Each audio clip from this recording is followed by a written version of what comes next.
पूरे राज्य में एकता अखंडता नहीं रहेंगे तो सबसे ज्यादा यदि घाटा होगा तो आदिवासियों का होगा। कैसे होगा मैं बताना चाहता हूं। हमारी सबसे पहले आदिवासी आरक्षण का समाप्त हो जाएगा, हमारी 5वीं अनुसूची का वायलेशन होगा, समाप्त हो जाएगा। और सबसे बड़ी चीज जो हम लोग विधायक लगते हैं, हम मुखिया बनते हैं, जिला परिषद बनते हैं, ये समाप्त करते हैं। इसलिए बीजेपी जानता है कि आदिवासी दारू हरिया पीता है, इसलिए इसको सरूल कर्मा और जादू नचवाओ और तरीके से संविधान का संशोधन करो ताकि आदिवासी समाप्त हो जाए। इसलिए बहनों और भाइयों, आदिवासी समाज के नेताओं जो कोने कोने से आए हैं, ये याद रखना कि एक तरफ आदिवासी कहती है कि आदिवासी का विकास करेंगे, दूसरी बार क्या आपने देखा होगा यूसीसी समान नागरिक संहिता के नाम ला करके आदिवासी का जो प्रथागत कानून है, सीएनटी एक्ट कानून है, समता जजमेंट है, 5वीं अनुसूची है, सब एक मुंह समाप्त करने का षड्यंत्र है। तो आदिवासी ना सरना रहेगा, न ईसाई रहेगा, न हिंदू रहेगा, न आदिवासी रहेंगे। ये इसका प्लानिंग किया जा रहा है। इसलिए मैं कहना चाहता हूं साथियों कि ये बीजेपी आरएसएस ये आदिवासी का जन विरोधी पार्टियां है और उसके समर्थक आजुसी भी जन विरोधी पार्टियां हैं।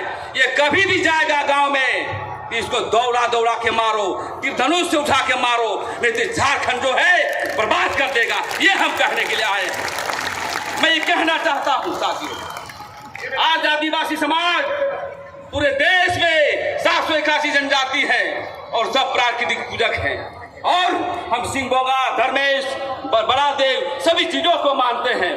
लेकिन डीलिस्टिंग की बात करते हो यार, तुम्हारा औकात है डीलिस्टिंग करने का? इसलिए डीलिस्टिंग किसी को होने वाला नहीं है।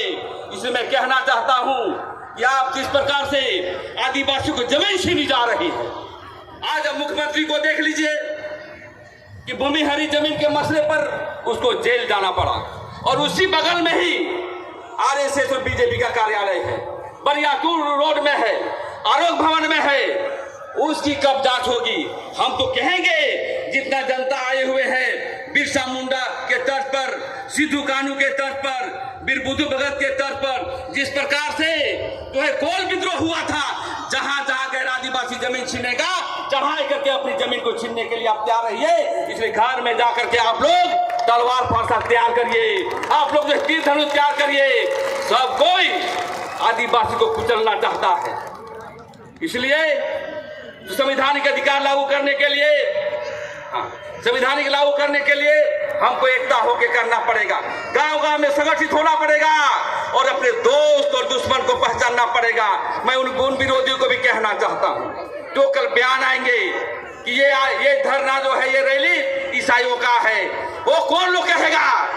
जिस दिन यहाँ पर 2019 में 17 में जब सीएनटी एक्ट के आंदोलन में हम लोग रघुदास के खिलाफ यहीं पर आवाज उठाया था, वही लोग कल हमारा विरोध करेंगे। ऐसे भी लोगों को जो जनजाति सुरक्षा मंच के लोगों को से सावधान रहने की जरूरत है। और चिन्हना है आपको, यदि गांव में आपके पास वोट मांगने जाएगा या आप परेशान करने जाएगा तो उसको जो है सवाल करिएगा कि आप विधानसभा में मेरी धर्म कोड को उठाइए, क्या विधानसभा में जो है स्थानीय नियोजन नीति को उठाइए, क्या पेशा कानून के दिए गए अधिकार को उठाइए। तो मैं यही कहना चाहता हूं, आदिवासी समाज अभी संक्रमण की स्थिति में चल रहा है।